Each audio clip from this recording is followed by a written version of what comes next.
The noise in the velvet note was the good kind, the kind that meant money was being spent. It was a Friday night, and the low hum of conversation mixed with the soft clinking of glass and silverware. The air smelled of roasted meat, expensive wine, and the faint, clean scent of the fresh flowers on each table dot in the prime corner booth. Under a warm, focused light sat a man who seemed to own the very noise around him. He was in his late 40s, with a confident, almost forceful presence. His laugh was a little too loud, his gestures a little too broad. He was celebrating, and he wanted the whole room to know it. His name was Leo, and he'd just closed a deal that would add a very large number to his bank account. Across from him sat two associates, younger men in sharp suits who nodded along, smiling at his jokes. A nearly empty bottle of single malt scotch sat on the table between them, to not taking no for an answer. Leo boomed, raising his glass. The men clinked theirs against it. That's the secret, gentlemen. Persistence. You see what you want, and you apply a little. Friendly pressure. As if on cue, a woman approached the table to clear the empty dessert plates.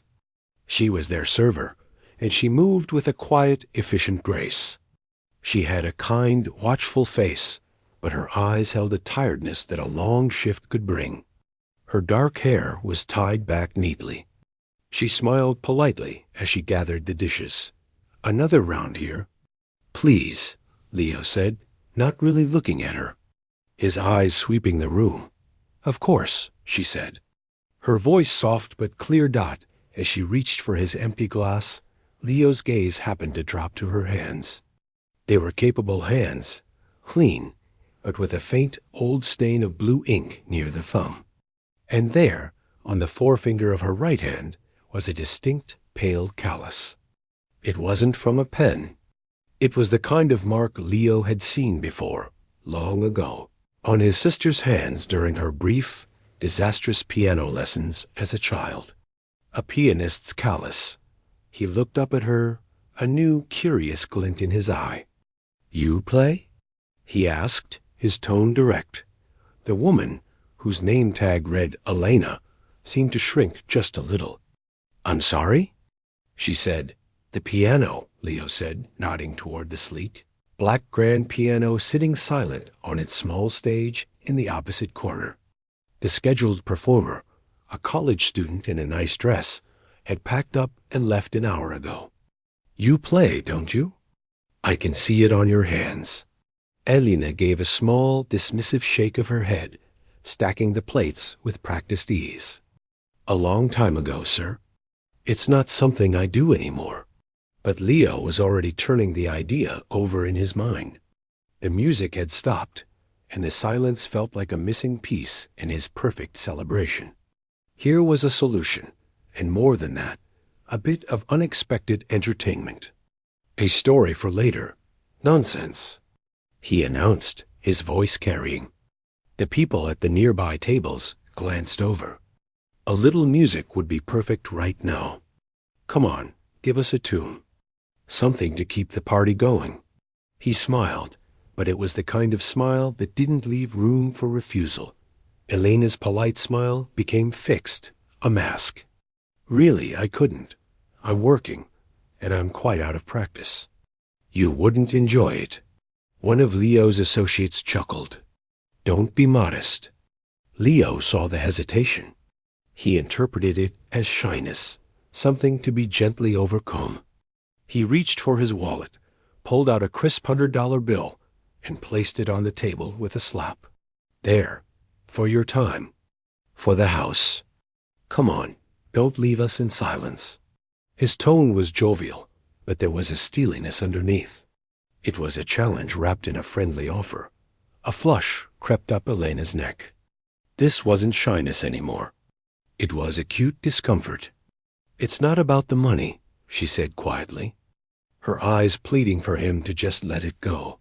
The manager, a nervous man in a too-tight suit named Mr. Davies, had been hovering near the host's stand, watching the exchange.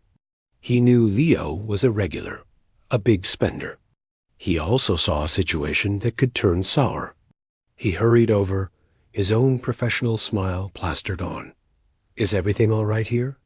he asked, looking between them.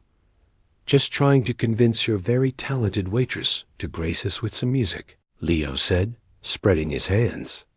"We're suffering from a musical drought here, Dave." Mr. Davies's smile tightened. He looked at Elena. The unspoken message passed between them. Asterisk, he's a valued customer. The tip is big. Don't make a scene. Asterisk, it was a calculation. Not a command, but it felt like one. Elena, if you know a little something, perhaps just a short piece, Mr. Davies suggested, his voice low. It would be a nice gesture. Elena looked from her manager's anxious face to Leo's expectant, confident one, to the bored, slightly amused faces of his friends. She felt the weight of the entire restaurant's attention. The low hum had died down. People were watching, sensing the minor drama. She was trapped, a specimen under a glass. The easiest way out, the path of least resistance, was to comply. For a long moment, she said nothing. She simply looked at the $100 bill on the table, then at her own hands. She flexed the fingers of her right hand slightly, the callus on her forefinger, a pale moon against her skin. A deep, almost invisible sadness flickered behind her eyes, quickly buried. "One piece," she said, her voice so quiet Leo had to lean in to hear it. "Just one." Leo's face broke into a triumphant grin. "There, I knew you had it in you. See, a little persuasion." He settled back into his seat, ready to be amused. Elena didn't look at him again. She turned and walked slowly toward the piano. The journey across the room felt immense. She felt every eye on her back, heard the whispers restarting. She felt ridiculous in her simple black server's uniform and comfortable shoes, approaching the beautiful, polished instrument Dot as she walked. She unclipped her apron strings, letting the black apron fall onto a vacant chair. It was a small, deliberate act, a tiny shedding of her role as a server. She reached the piano and ran a hand lightly over its closed, glossy lid. The gesture was intimate, like greeting an old friend you've had a complicated fight with. Dot. She pulled out the bench and sat down. The spotlight that was usually on the performer was off, leaving her in the softer, general light of the dining room. She placed her hands in her lap for a moment, staring at the black and white keys. The room had grown almost completely quiet now, the silence heavy with anticipation. Some people felt awkward for her. Others were just curious. Leo and his table watched, glasses in hand, waiting for the hesitant, simple melody of Chopsticks or Heart Console to begin. Elena took a deep, slow breath, her shoulders rising and falling. She closed her eyes. When she opened them, the tiredness was gone, replaced by a focused, distant look. She was no longer in the restaurant. She was somewhere else entirely. She lifted her hands, and for a second they hovered above the keys, poised. Then she began to play. The first few notes were soft, searching, a gentle question. But within seconds, they swelled into something powerful, complex, and breathtakingly beautiful. It wasn't a simple tune. It was a storm and a lullaby, a story told without words. Her fingers, the ones that had just been carrying plates and wiping tables, flew across the keyboard with impossible speed and absolute precision. They leaped and danced, creating cascades of sound that filled every corner of the silent room. Leo's smug, satisfied smile vanished. His jaw went slightly slack. The glass of scotch, halfway to his lips, froze in midair. His two associates sat up straight, their bored expressions wiped clean. Mr. Davies, by the host's stand, stopped fidgeting and just stared. Every single person in the Velvet Note was transfixed. The busboy by the kitchen door stopped, a heavy tub of dirty dishes in his hands. The bartender paused, cocktail shaker forgotten. Couples stopped speaking mid-sentence, their forks hovering. It was as if the air itself had solidified, charged with the emotion pouring from the piano. Elena was lost in it. Her body moved with the music, leaning into the forceful passages, drawing back for the tender ones. The callus on her finger was no longer a curious mark. It was a badge of a lifetime of practice, a lifetime she had tried to leave behind. And in that moment, under the pressure of a stranger's demand, it all came flooding back. The years of lessons, the endless hours alone in a practice room, the joy, and the crushing weight of it all, it was all there, in every single stunning note. She wasn't playing for Leo anymore. She wasn't playing for the room. She was playing for the ghost of her own past, and the sound was so profound, so unexpectedly masterful, that it left everyone who heard it absolutely, completely stunned. The silence wasn't just an absence of sound. It was a living thing, thick and heavy in the air of the velvet note. It had started the moment her fingers first touched the keys, a gentle ripple that quickly became a wave, washing over every person in the room. The clinking of silverware, the low murmur of conversation, the soft background hiss of the coffee machine, it all vanished, swallowed whole by the music. Leo sat perfectly still in his corner booth. The triumphant grin was long gone, wiped from his face as if by an invisible hand. His mouth was slightly open. The glass of expensive scotch he'd been holding felt suddenly cold and unimportant in his grip. He couldn't look away from the woman at the piano. Just minutes ago, she had been his waitress. A polite, slightly weary woman in a simple black uniform. He had seen her as a prop in his evening, a character in his story of celebration. He had pushed, he had insisted, waving money like a flag, certain he was coaxing out a shy, simple party trick. He could not have been more wrong. This was no party trick. This was a torrent, a hurricane of sound and feeling. The music wasn't just notes being played correctly. It was a story. It spoke of deep sadness that made his own chest feel tight. It burst into flashes of fiery anger that made his heart beat faster. Then it would melt into something so fragile and beautiful, it almost hurt to listen to. He didn't know the name of the piece, but he knew, with a strange certainty, that he was hearing a masterpiece being brought to life right in front of him. His eyes tracked her hands. They were a blur, moving with a speed and certainty that seemed impossible. How could those same hands have so carefully balanced 3 dessert plates just a little while ago? He saw the faint callus on her finger, now a badge of a truth he had stupidly stumbled upon.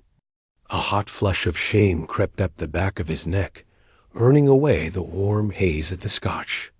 This wasn't persuasion. This was an invasion. He had backed a concert-level performer into a corner and forced her to perform for his table like a trained seal. The thought made him feel sick. Across the room, the manager stood frozen by the host's stand. His professional worry about a scene had been replaced by pure, dumbfounded awe. His mind, usually ticking over with reservations and staff rotations, was blank, filled only with the sound.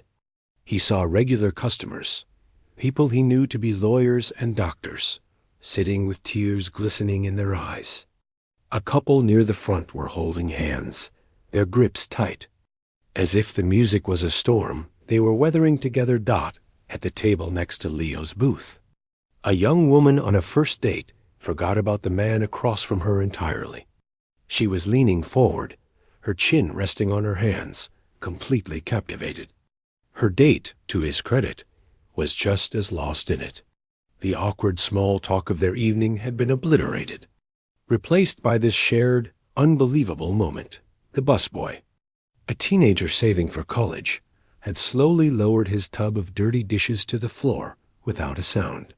He leaned against the kitchen door frame, his eyes wide. He didn't know classical music. He listened to rap and electronic beats. But this was different.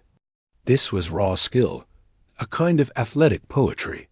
He watched her shoulders move, the fierce concentration on her face, and he thought of the greatest basketball players he'd seen, those moments of pure, effortless flow. That's what this was. Flo Elena herself was a world away. The restaurant, the staring faces, the man who had pressured her, it had all dissolved. The piano was no longer just an object in a dining room. It was an extension of her body, of her memory. The piece was Chopin's Ballade, a mountain she had climbed 1,000 times in her youth, a piece that contained entire lifetimes of emotion. As her fingers flew, she wasn't thinking about technique. She was feeling it. A muscle memory from years of brutal, beautiful practice took over. She felt the old frustration of a passage she could never quite master at 16. She felt the soaring joy of finally nailing it at 17 in a sun-drenched practice room.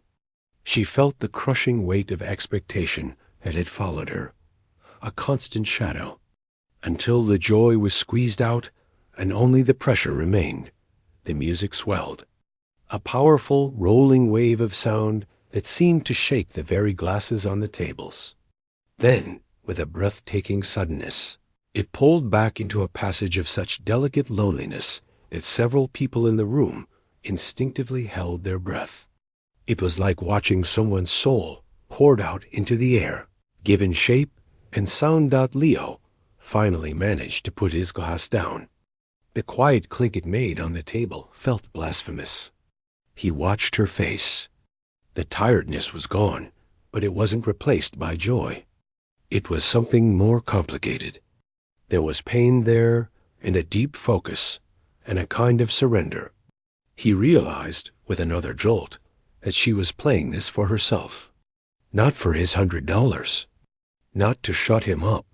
She was using the music to say something she couldn't say with words, and he, the loudest man in the room, was finally listening. The final minutes of the piece were a desperate, beautiful race. The notes came faster and faster, a thrilling, terrifying cascade towards an inevitable end. Her whole body was involved now, leaning into the keyboard, driving the sound forward. And then, with a series of powerful, declarative chords, it was over. The last note hung in the air, vibrating into silence. For a long, suspended moment, nothing happened. No one moved. No one clapped. It was as if they were all waking from a shared, powerful dream, afraid that any sound would break the spell. Elena's hands slowly lowered from the keys and came to rest in her lap. She sat perfectly still for a few seconds, her head bowed, her shoulders slumped with a sudden and total exhaustion. The person who had been playing was gone, receding like a tide. The waitress was returning. Then, from somewhere in the back of the room, someone began to clap. It was a single, slow, deliberate clap. Then another person joined, and another. It wasn't the loud, roaring applause of a sports game. It was deeper, more respectful, almost reverent. It built steadily as people rose to their feet. The young couple, the lawyers with tears in their eyes, the busboy wiping his hands on his apron before joining in the entire restaurant, gave her a standing ovation. Elena looked up, seeming almost startled by the sound. She blinked, as if remembering where she was. A faint, hesitant smile touched her lips, but it didn't reach her eyes, which looked drained and far away. She stood up from the bench, her movements stiff. She gave a small, quick, almost awkward bow, more of a nod of the head. She didn't look at Leo's booth. She turned and walked back across the room, the applause following her like a wave. She picked up her apron from the chair where she'd left it, her movements automatic. She tied it around her waist, the simple act seeming to button her back into her roll as she passed his table. Heading towards the kitchen to perhaps hide or just to breathe, Leo found his voice. It came out hoarse, quieter than he had spoken all night. Wait. She paused, but didn't fully turn to him. She just stopped, her profile to him, her eyes looking at the floor. The applause was finally dying down. People were settling back into their seats, a murmur of conversation starting up again. But it was a different sound now, hushed, amazed, everyone talking about what they had just witnessed. Leo stood up. He fumbled in his wallet, not for a single bill this time, but for all the cash he had. He held it out, a thick stack, not as payment, but as an offering, an apology in paper form. That was? I've never heard anything like that. Ever. Please. Elena looked at the money, then slowly raised her eyes to meet his. The shame he felt doubled. Her gaze wasn't angry. It was just empty, resigned. It's not about the money, she said again, her voice flat. The same words she'd used before, but now they carried the weight of what had just happened. She turned and walked away, pushing through the double doors into the kitchen, leaving Leo standing there, his hand full of cash, in the middle of a room that was forever changed, stunned into silence for the second time that night. Leo didn't sleep much that night. The music played on a loop in his head, but louder than the memory of the notes was the memory of her face when she had walked away. That empty, resigned look. It was a feeling he recognized, though he'd never admit it. He'd seen it in the mirror a few times years ago, after a deal had gone wrong in a way that cost people more than just money. It was the look of someone who had closed a door on a part of themselves. The next afternoon, he found himself parking his car a block away from the velvet note. He wasn't a man given to guilt. He solved problems. He didn't dwell on them. But this felt like a problem he had created, a dent in something he didn't understand. He needed to fix it, or at least look at the damage. The restaurant was quiet in the daylight, stripped of its evening glamour. The chairs were up on the tables, and the floor smelled of lemon-scented cleaner. A single staff member was setting tables for dinner. Leo felt out of place. His usual confidence sanded away. The manager from the night before came out from the back office. He recognized Leo immediately, and his shoulders stiffened slightly, a professional mask sliding into place. "Mr. Vance, can I help you?" "I was hoping to speak with the waitress from last night," Leo said. His voice sounded too loud in the empty room. "The one who played the piano." The manager's expression turned wary. "Elena is not in yet. And, sir, while her performance was extraordinary, I must ask that you don't pressure my staff." It was an uncomfortable situation for her. The directness of it hit Leo like a slap. This man, whose job was to please customers, was chastising him. And he was right. Leo nodded, accepting it. "I know. I'm not here to pressure her. I'm here to apologize, properly." The manager studied him for a long moment, seeing the lack of bluster, the genuine unease. He sighed. "She starts her shift in 45 minutes. She sometimes comes early to have a coffee in the booth by the window before we open. You can wait. But if she asks you to leave, you leave. Understood?" "Understood," Leo said. He sat in the very booth from the night before. It felt different now, just a bench in a quiet, sunlit room. He ordered a black coffee from the daytime server and waited, watching the door. Right on time, she came in. She wore a simple sweater and jeans, a large bag slung over her shoulder. She looked younger without the uniform, but the quiet tiredness was still there in her eyes. She didn't see him at first, heading toward the back to clock in. "Elena?" He called out, standing up. She stopped, turned. Her face went carefully blank when she saw him. It was a defense mechanism, he realized. She was bracing for another demand, another joke, another wave of his hand. "I'm not here to cause trouble," he said quickly, holding his hands up slightly, palms out. A peaceful gesture. I need 5 minutes. To say I'm sorry. That's all." She hesitated, her eyes searching his face. The arrogance of the night before was gone. What was left looked uncertain, even a little lost. Slowly, she walked over, but didn't sit down. She remained standing, her bag still on her shoulder, ready to flee. "Thank you," he began, stumbling over the words. Gratitude and apology were not languages he spoke fluently. "For last night, what you played? I've been to fancy concerts, charity galas. I've never heard anything like that. It wasn't just the skill. It was. I could feel it." She gave a small, almost imperceptible shrug, as if to say, it was just a piece of music. "It wasn't," he said, as if reading her thought. "And I was an idiot.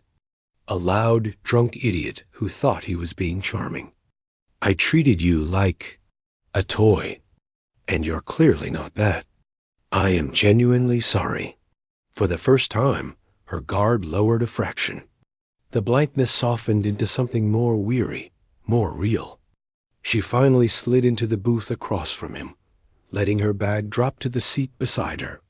"It's fine," she said, but it was clearly not fine. "It's not," Leo insisted. "The manager already told me off for it." He managed a weak smile. He was right to. A faint, fleeting smile touched her lips. "He's protective." Silence hung between them. Leo swirled his cold coffee. He knew he should leave it at the apology, but his mind, always probing for the why of things, couldn't let it go. "Can I ask a personal question?" "You don't have to answer." She looked at him, waiting. "With a gift like that? Why here? Why waiting tables?" He gestured around the empty dining room. "You should be, I don't know, recording albums, playing in huge halls." He expected defensiveness, a sharp reply to mind his own business. Instead, she let out a long, slow breath, her gaze drifting to the silent piano on its stage. It was as if the question had tapped a well that was already full to the brim. "It's not a simple answer," she said, her voice quiet. "I've got time," he said, and meant it. She was silent for so long, he thought she had decided not to speak. Then she began, her words careful, like she was picking her way across broken glass. "I started playing when I was 4. One of those little keyboards. My teacher told my parents I had a special connection to it. By 7, I was doing local competitions. By 12, I was winning national ones." She spoke without pride, just stating facts. "It was all I did. School was secondary. Friends were complicated. My life was scales and etudes and practice rooms." Leo listened, trying to picture a little girl with those serious eyes, hunched over a piano for hours. "I got a full scholarship to the conservatory. The big one in the city. It was all anyone ever talked about for me. Our little concert pianist." She said the phrase with a flatness that made it sound like a prison sentence. "And I loved it. I really did. For a long time, the piano was my best friend. It was where I put all my happiness, my sadness, everything." "What happened?" Leo asked softly. "Pressure," she said, and the word seemed to hold a universe of hurt. "It stopped being about the music. It started being about being perfect, about winning, about being the best, not just good. My teacher at the conservatory, he was a brilliant man, but he believed in breaking you down to build you back up stronger. Nothing was ever good enough. A single wrong note was a catastrophe. The joy in it, it got crushed. Every time I sat down, all I could hear was his voice listing everything I was doing wrong. All I could feel was the weight of everyone's expectations, my parents, my teachers, the judges." She picked at a thread on her sweater. "I started having panic attacks before performances. My hands would shake. I'd forget passages I'd known since I was 10. The thing I loved most in the world became the thing I was most afraid of. It felt like I was drowning every time I walked on stage." Leo thought of his own world, of deals and pressures and expectations. He understood that weight, but he couldn't imagine carrying it from childhood. I finished the program. I even graduated. And then, the day after graduation, I looked at my piano and I just couldn't. I packed a single bag, left a note for my parents, and got on a bus. I just started over. Here, this city was far enough away. I needed a job where no one expected anything from me, where my worth was just showing up on time and remembering who ordered the steak medium rare. She finally looked back at him. So that's why I'm here. The piano and I. We needed a break from each other. Maybe forever. Last night, when you pushed, it was like being dragged back to the starting block of a race I never wanted to run. I played because it was easier than fighting. And because, for a minute, when I got lost in it, I forgot about the room. I forgot about you. I just played for me, maybe for the first time in years.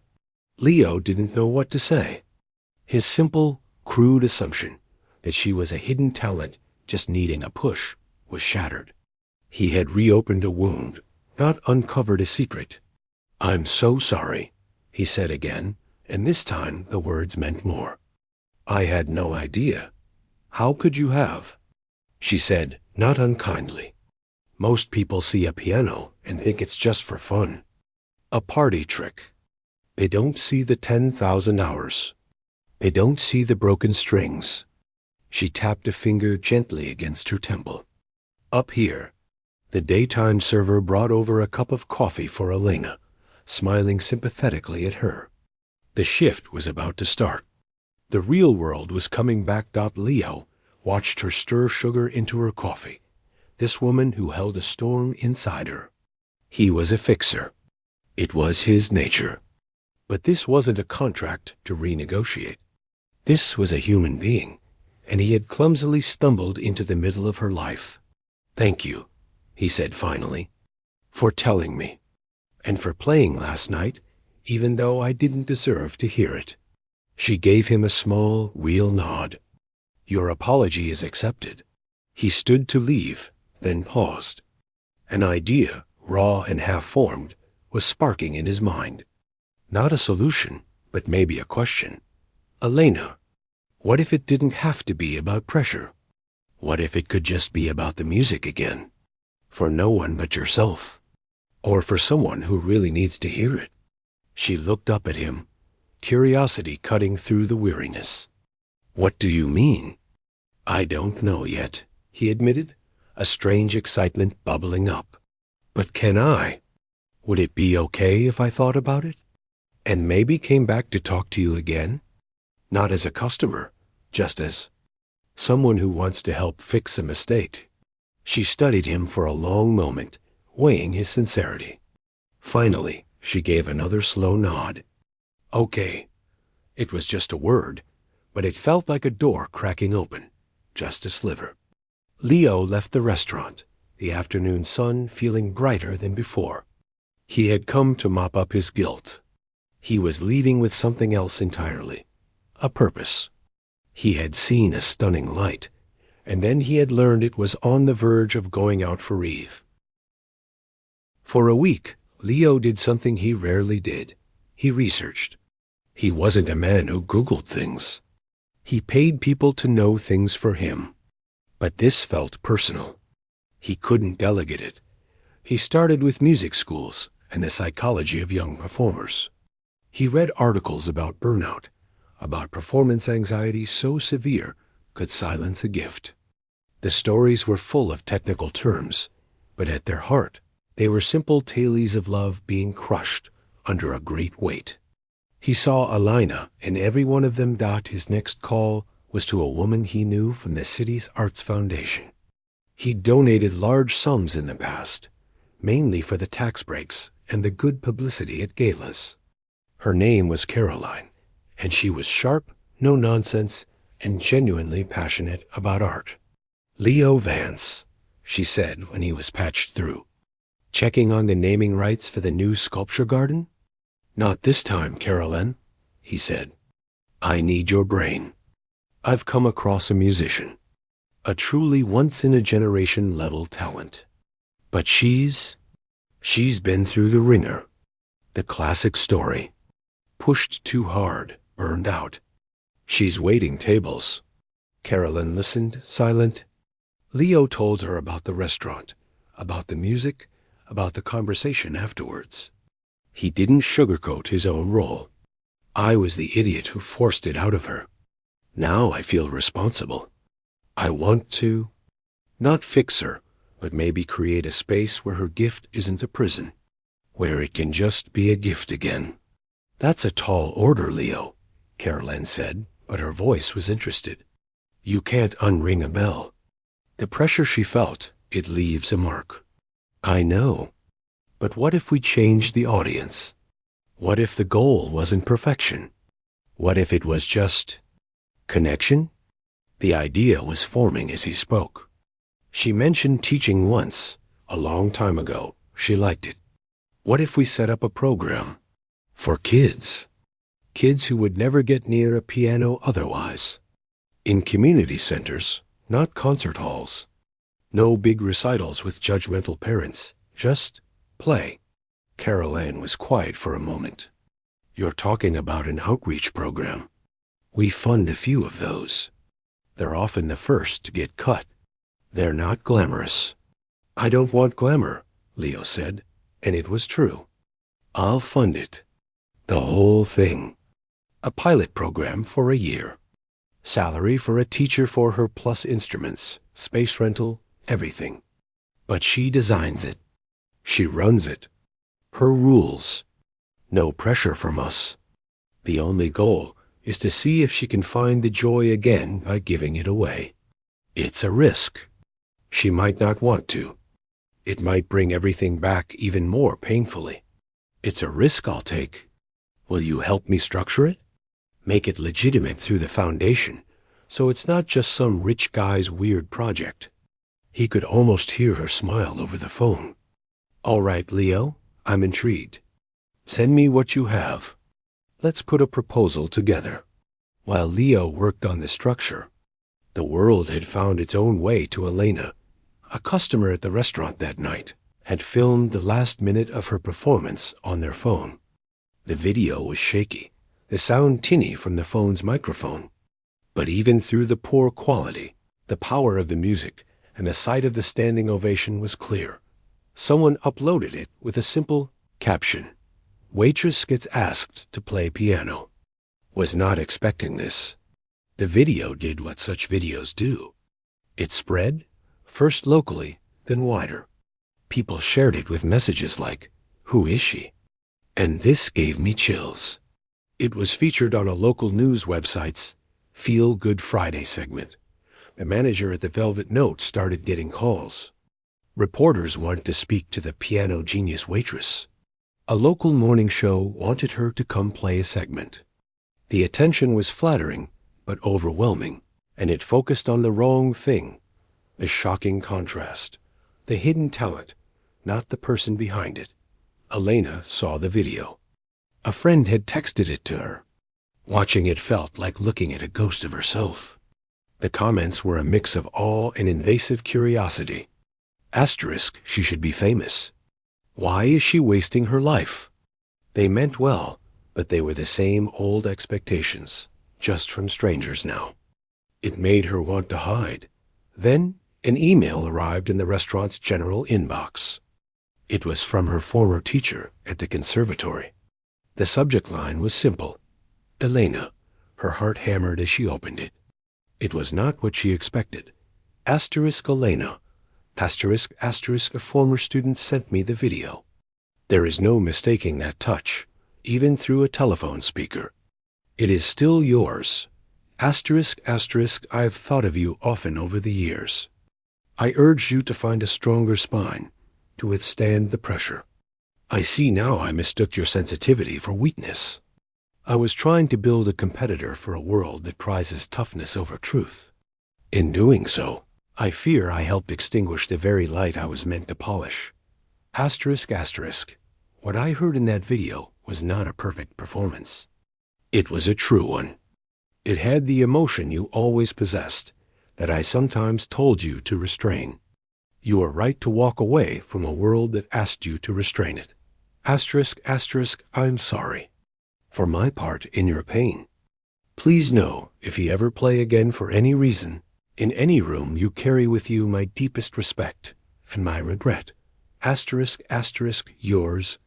Asterisk, the email left her shaken. It was an apology she had never imagined receiving. It didn't erase the past, but it loosened a knot of anger and shame she had been carrying for so long.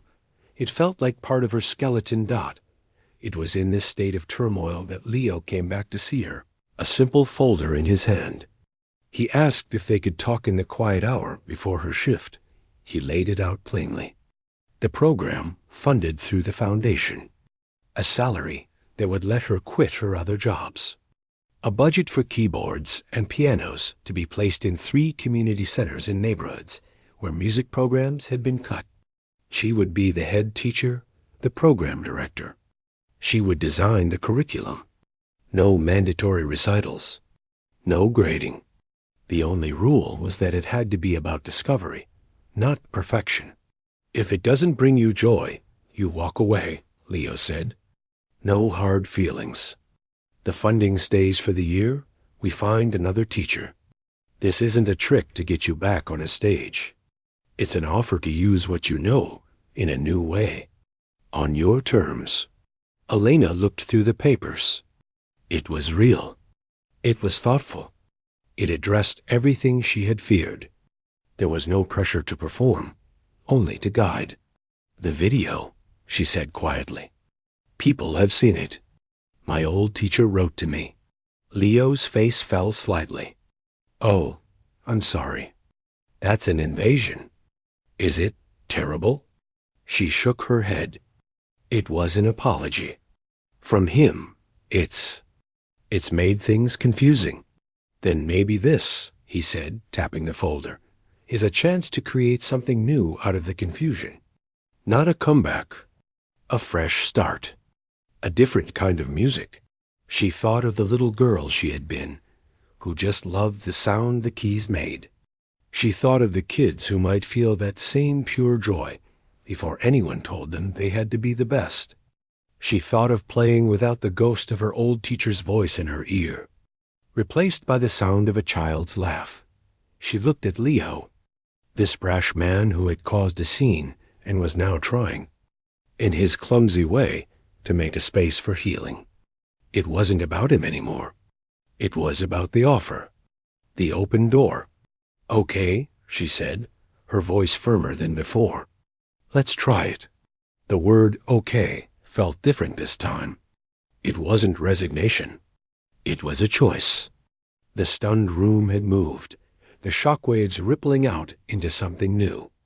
The pressure from a stranger had led to an apology from a mentor, which had led to this, a simple, scary, and hopeful chance to begin again, not for an audience of critics, but for an audience of one herself, and anyone who might listen, just for the love of it. 6 months later, the community center on the east side of the city didn't look like much from the outside. It was a sturdy, old brick building with bright murals painted on its walls. But inside, in a sun-filled room that usually hosted bingo or yoga, a new kind of sound could be heard. It wasn't the flawless perfection of a concert hall. It was something better. The room held a dozen electronic keyboards, all donated through the program Leo had funded. Around them sat children, ages 8 to 12, their faces a picture of intense, fumbling concentration. The air buzzed with wrong notes, with sudden stops and starts, with giggles when something sounded silly. And in the middle of it all was Elena. She wasn't standing on a stage. She was moving between the small desks, her steps light. She wore jeans and a simple t-shirt, her hair tied back loosely. Okay, everyone, freeze your fingers. She called out, her voice warm and clear above the noise. The chaotic playing stumbled to a halt. I heard some great exploring. Now remember the challenge. Just your right hand. Find 3 notes that feel like a secret you want to tell. They don't have to be fancy. They just have to be yours. A small boy with glasses, his tongue poking out in focus, carefully pressed 3 keys in a row. Plink, plink, plonk. He looked up at her. Unsure, Elena knelt beside him. I like that. It sounds curious, like you're tiptoeing. Try it again, but slower, like you're not sure what's around the corner. The boy's face lit up. He played the notes again, slower, and this time they did sound like a story. This was the Key Collective. Elena's rules were simple. No sheet music at first. No scales as punishment. They started with the feeling a note made in their chest. They gave melodies names, like the Rainy Day Song or the Happy Robot Dance. They learned that a wrong note wasn't a failure. It was just a surprise. Turn-in-the-road. Leo visited once a week, but he was careful. He wasn't the boss here. He was the helper, as the kids knew him. He moved keyboards. He handed out snacks. He got scolded by a serious 9-year-old for not washing his hands before touching the equipment. He loved it. He watched Elena, the tiredness in her eyes, the one that had been there since he first saw her, was slowly being replaced by a calm, focused light. She wasn't performing. She was sharing. And in sharing the simple, raw love of sound, she was finding her way back to it herself. Sometimes, after the children left, she would sit at the slightly out-of-tune upright piano the center owned. She wouldn't play Chopin. She would play the silly, sweet melodies the kids had invented that day. Or she would just let her hands wander, finding new patterns without any fear of a critic's voice. The ghost in the room was finally quiet. As the program grew, they decided to hold a small gathering. Not a recital. Elena hated that word. It was a share day. Families were invited, not to judge, but to listen. There would be no program, no ranking. The children could play something they'd made up, or they could choose not to play at all. Some decided to perform in pairs. One girl just wanted to show her grandmother the 5 notes that sounded like her cat Dot the evening of the share day. The community room was packed with parents, siblings, and friends. There was a buzz of warmth, not nervousness. Leo stood at the back, near the snack table, next to Caroline from the Arts Foundation. You know, Caroline said, sipping her punch, I was skeptical. But this is the real thing. This is how you keep music alive. Leo just nodded, his eyes on the children, who were sitting in a proud wiggly row at the front. One by one, they came to the main keyboard. A girl played a 5-note song about a butterfly. 2 boys did a duet that was more enthusiastic than coordinated, and they finished by giving each other a high five. Each performance, no matter how simple, was met with a wave of genuine, supportive applause. Then the little boy with glasses stood up. He walked to Elena, who was sitting off to the side, and whispered in her ear. She listened, then smiled and nodded. He whispered again, more insistently.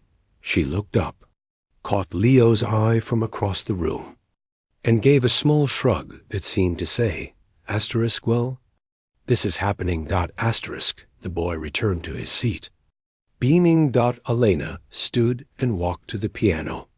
A hush fell over the room, but it was a different kind of quiet than the one in the velvet note. This wasn't the silence of shock or expectation. It was the quiet of a family waiting for a story. She sat down and smoothed her hands over the keys of the old upright. She didn't close her eyes and disappear. She looked out at the children, at their expectant, trusting faces. I'm going to play something new, she said, her voice easy in the quiet room. It's a song made of pieces from all of you. A little bit of the tiptoeing music, she nodded to the boy with glasses. A little bit of the rainy day. A little bit of the happy robot. She began to play. It was not a famous piece. It was something entirely her own. It started with a single repeating note, simple and clear, like a child's first discovery. Then another voice joined, a melody that was sweet and a little shy. The music began to grow, weaving together these simple themes. You could hear the curiosity in it, the joy, the moments of playful clumsiness that suddenly resolved into something surprisingly beautiful. She played with a lightness he had never heard from her before. There was no thunderous anger, no wrenching sadness from the past. There was space in the music and air, and a kind of gentle wonder. It was sophisticated. Anyone could hear the masterful control in her hands, but its heart was utterly pure and open.